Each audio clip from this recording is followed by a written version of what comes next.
Hello friends and welcome. I'm Sarah Liz and I have an adorable Halloween project for you today. I don't do scary Halloween, only cute Halloween. So we're going to use two sets from Pixie Dust Designs. I have the Halloween balloons on the left and the mummy mug on the right. And I thought I would use some specialty cardstock to really dress this up. So I'm using papers from my Your Paper Insider box. This is the one that is just the box for this quarter. So I got kind of surprised and it's perfect. So I have this glitter orange cardstock, and this is a holographic glossy white cardstock. So the first was a pumpkin balloon. This is a ghost balloon. And I just think it's fun to kind of step things up a little bit, especially when they're so small. So it's not like I'm using a ton of my specialty paper for this. This holographic faceted black glitter rainbows, I can't even describe. This paper is so amazing. And so we're going to cut out the Spooktacular. It might be my favorite die in the set. I love the font in that Spooktacular. And then from the mummy mug set, there's, in addition to the mug, this little adorable mummy cupcake. And so I'm going to use like a shimmery deep purple for the cupcake liner. And again, I just cut out just the tiniest little bit of it, right? And then there's this white glitter, but it's like little shreds of white chunky glitter, something almost like the shreds of a mummy wrap. I thought it was perfect for this. Okay, and so I'm going to cut out all these little pieces. They all fit in my die cut plate at the same time. And I wasn't sure on some of these, right? They're a little bit chunky in the texture of the paper. I was like, are they going to cut out okay? They all cut absolutely perfectly. And like, this is the one I was most worried about because it feels like something a little heftier on the front of the card. I brought in my pokey tool because there's a lot of like little spaces in the P and the O and the A, but perfect cuts. And I love that about Pixie Dust dies is that they cut so well. And then they leave these little embossed lines that really help you figure out how to put everything together. And we're going to talk more about that because that cupcake, there's some brilliance in that, well, all of them, but that cupcake, I love how shiny that ghost is. Okay, so on that cupcake, you can see where the eyes are, but you don't actually put them there, right? There's the frosting that you put on first, but at least then I knew where those eyes went. There's so many dies in that set. It really helped simplify everything for me. So I'm adding my mummy wrappings, and the eyes you did not have to put on first. They layer perfectly inside that opening, and there's just a little bit of contrast between the flat white cardstock I used to cut out the eyes and this slightly holographic glitter something cardstock. I don't even know what to call it, you guys. It's so cool. They nestle right in there, and then I have the black shining through from the background to finish off the eyes, and that one is done. This is the ghost, and again, it's leaving little etched lines to show you where the eyes and the little mouth go. He's so stinking cute. Okay, here is the jack-o'-lantern, and we're going to try to work a little bit of magic here. I cut out the pieces for the face from some yellow cardstock that was also in that Your Paper Insider kit. And I'm coming in with my alcohol markers. These are Ohuhu art markers with a deep, slightly orangey tinged marker at the very bottom of the jack-o'-lantern pieces, and then a lighter yellow to blend that up. And I'm going to add those onto my jack-o'-lantern face. There are impressed lines that it leaves for the jack-o'-lantern, but because of the glitter, I can't see them very well. When I'm filming, I just flood my mat with light.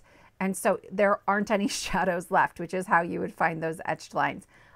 So I guessed where to put my glue, and I was wrong. Don't worry about it. We'll fix it. But the nose was right. So I'm going to add my nose, and then I will start using my tweezers to kind of get everything right where I want it and kind of lay things out ahead of time. I don't know. This was past my bedtime. I was trying to get it done without laying everything out first. Note to self. Don't stay up past your bedtime to make cards. Like that's ever going to happen. Okay, so now I'm adding on the eyes, and I'm sorry, on camera you can't see the contrast very well. I will hold it up at some point here so you can get a better look at it, but it's really pretty. There's also this vampire bat balloon, but I wanted to mix and match. The jack-o'-lantern balloon fits perfectly on top of the vampire balloon. So we're going to give our jack-o'-lantern some wings and some ears. And I just cut that out of some black glitter cardstock. And I love it. I love it so, so much. But it means I'm only going to have 2 balloons instead of 3. Originally, I thought I was going to make the cupcake a balloon, but that's not what's going to happen later. We'll see. So I have this piece of gray cardstock and I hot foiled a spiderweb pattern onto the background. Actually, it's a BetterPress plate. And I wanted to create like a slightly spooky, but not too spooky background. So I'm bringing in 3 distress inks, purple distress inks, and I'm using a cloud stencil to create this sort of night sky, Halloween sky for my balloons to hang in. I am just rotating that stencil and using 3 of the edges I like better than the 4th. And so this first 3 layers of ink, those are all in Villainous Potion. And then I'm going to clean that off really well because I'm going to flip the stencil over.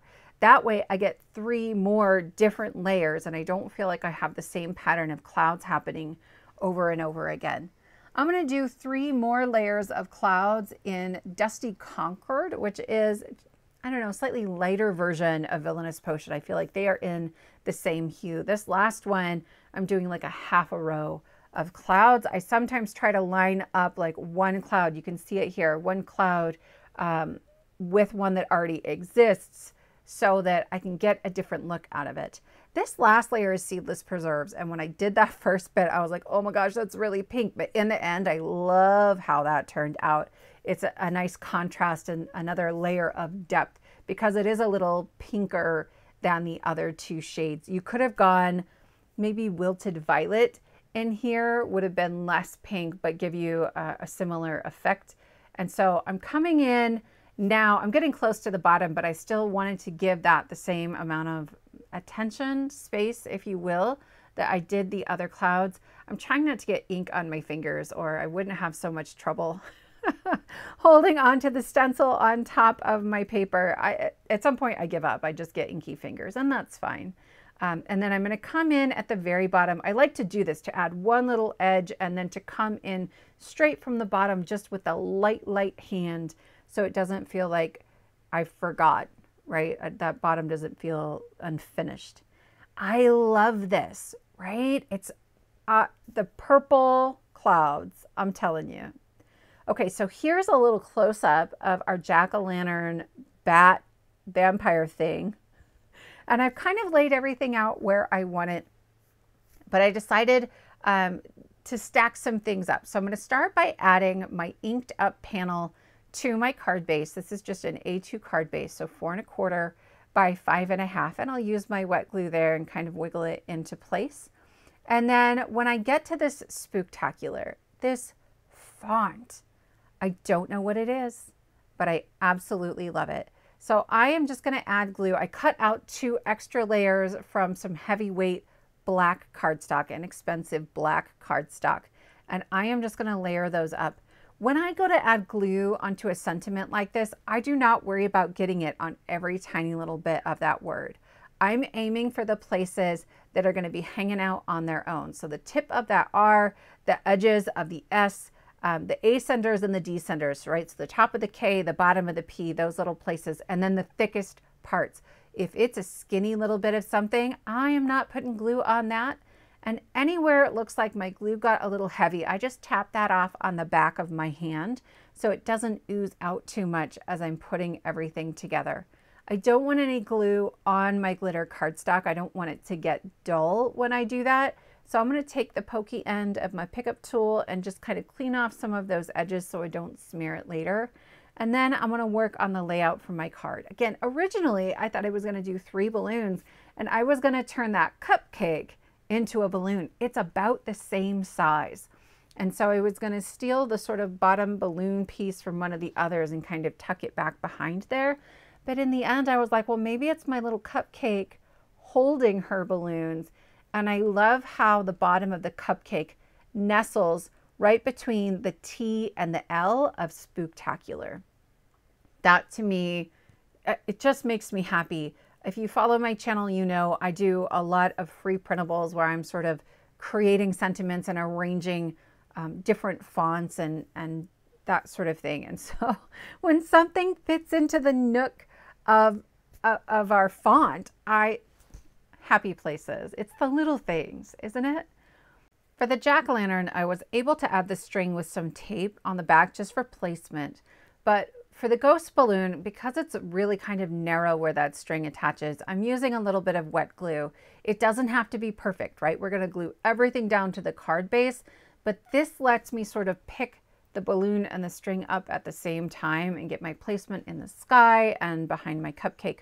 So I'm going to have those laid out where I want them on the card and leave them there while I set down this spooktacular. So I know it's all going to fit, and my little cupcake nestled into her home is going to fit, right? It creates a little grounding for our cupcake girl. I think there's a bow in this set, and I might go back later and add a little bow in her hair because that would be cute. Here, I'm adding a little bit of glue to the string, and I'll tap that off on the back of my hand and then glue to the back of the balloon, the wings, that sort of thing. I'm going to put the balloon in the sky first, and then I will be eyeballing the string to make sure it's going to be where I want it. Then I'll remove my cupcake and secure that to the back of my card. I will do something really similar with our ghost balloon. Again, I'm tapping that glue off. The ink that we used to create our clouds, that Oxide ink, that's water reactive. And so part of why I'm so careful with my glue is because even though the glue dries clear, it's wet when I lay it down, and it can change the color of my ink. It can kind of bleach it out a little bit, and I do not like that. To secure my cupcake, I'm adding some 1mm thin foam squares, and then I'll put some glue on that foam just to make sure I get it exactly where I want it. I always do that. Do you do this? Do you do foam and glue? Let me know. So that will finish up our card. I just think that it's so cute, and I wanted to hold it up so you could really see all that crazy specialty cardstock that I just love so, so much. I hope you like this card. If you do, give it a thumbs up, hit that subscribe button, and I will see you next time.